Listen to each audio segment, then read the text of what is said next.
फिर शरीर की कोई मूलता नहीं रह पाती। फिर वो शरीर श्वास जाने के बाद में केवल एक शव का एक स्वरूप है। उसी तरह शिव महापुराण की कथा कहती है, जिसने अपने जीवन काल में शिव नाम नहीं जपा, जिसने अपने जीवन काल में शिव नाम नहीं लिया, शिव का स्मरण नहीं किया, शिव की विरल भक्ति को धारण नहीं करा, भगवान शंकर का नाम नहीं लिया, शिव नाम का स्मरण नहीं किया, वो भी एक शव की तरह, क्योंकि वो शिव को जान नहीं पाया। एक व्यक्ति ने प्रश्न किया कि माहेश्वरी समाज की उत्पत्ति भगवान महेश से हुई है और ये संपूर्ण विश्व की उत्पत्ति किससे हुई? तो हमारा निवेदन है इस व्यासपीठ के माध्यम से केवल माहेश्वरी समाज की ही उत्पत्ति शिव से नहीं, भगवान महेश से नहीं, बल्कि जितना भी ब्रह्मांड की रचना आप देख रहे हो ये सब भगवान महेश की ही रचना है, भगवान शिव की ही रचना है। ये रचना किसी दूसरे की है ही नहीं। भगवान शिव जी की और भगवान ब्रह्मा जी की लड़ाई किस बात से शुरू हुई? केवल एक छोटी सी बात थी। भगवान शिव जी ने भगवान ब्रह्मा जी से केवल इतना कहा कि इस सृष्टि की रचना जब आप करें तो थोड़ा सा अहंकार अपने अंदर मत आने दें, थोड़ा बहुत भी अभिमान अपने अंदर मत आने दें। और केवल ब्रह्मा जी से भगवान शिव नहीं कह रहे, भगवान शंकर प्रत्येक संसार के मानव से, हर व्यक्ति से, हर जीव से शिव एक बात कहते हैं कि कोई भी कर्म करो, जो आपका मन पड़ जाए वो कर्म आप करो, पर कर्म में अभिमतता को सामने प्रकट मत हो। सही जिंदगी जीने के लिए शिव की बंदगी बहुत जरूरी है। और जिस मानव ने ये जान लिया कि जिंदगी अगर सही जीना है तो शिव की बंदगी करना पड़ेगी, शंकर की आराधना करना पड़ेगी, शंकर की बंदगी करना पड़ेगी, तो समझ लो कि जिंदगी हमारी सार्थक हो गई। शिव की बंदगी के बिना हमारी ये जिंदगी ठीक नहीं हो सकती। सही जिंदगी बनाने के लिए शिव की बंदगी बहुत जरूरी है। आप राम जी का भजन करो, आप कृष्ण जी का भजन करो, आप नारायण का भजन करो, आप जिसका भजन करना चाहो उसका करो, पर साथ में शिव की बंदगी, शिव की आराधना, भगवान शंकर का स्मरण हमें जीवन में एक सुख देता है, जिंदगी में जीने की एक नई ऊर्जा प्रदान करता है। ब्रह्मा जी को भगवान शंकर ने केवल इतना सा समझाया कि सृष्टि की रचना करो, पूरा संसार की रचना करो, पर अहंकार रखकर मत करो। तुमने अगर थोड़ा सा भी अभिमान अगर अपने अंदर रख लिया और तुमने सोचा कि ये सृष्टि की रचना मैंने करी है, तो ये ठीक नहीं है। जैसे ब्रजगोपाल जी भूतड़ा जी ने अपने शब्दों में एक बात कही कि गुरु जी ये इतना विशालतम जो कथा हो रही है, ये कथा कोई मैं नहीं करा रहा हूँ, ये कथा कराने वाले तो हमारे देव अधिदेव महादेव भगवान महेश, भगवान शिव और हमारे पूर्वज हैं। और उसी को आप और हम लोग अपनी भाषा में कहते आए हैं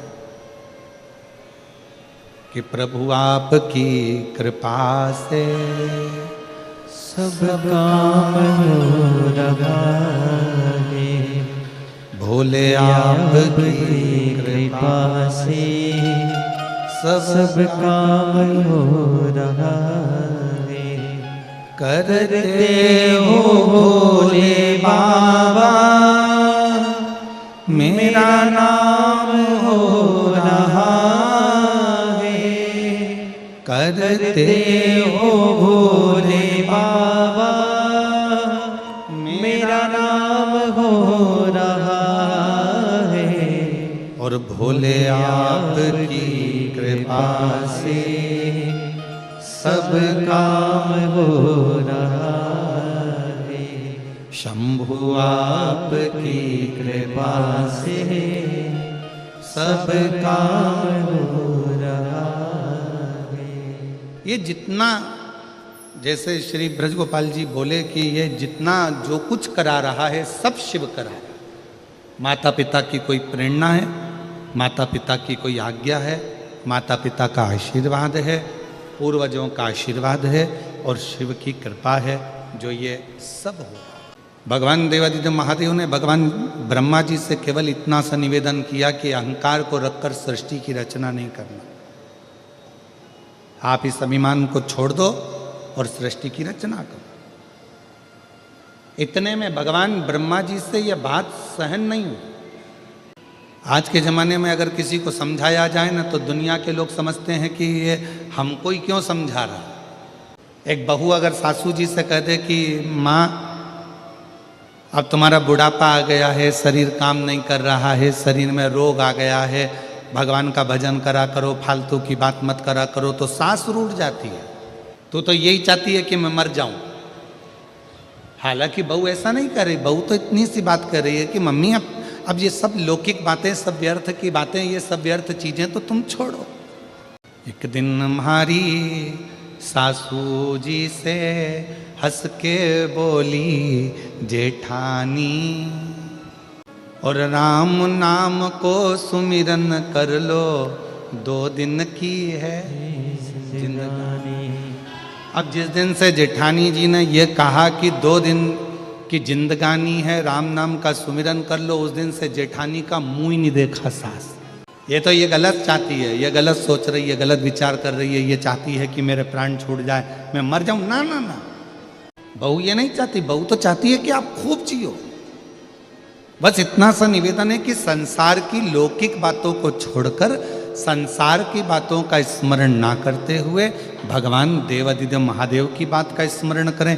राम नाम, कृष्ण नाम, शिव नाम, नारायण, जिसको तुम भज सकते हो, जिसका तुम स्मरण कर सकते हो, उसका स्मरण करो।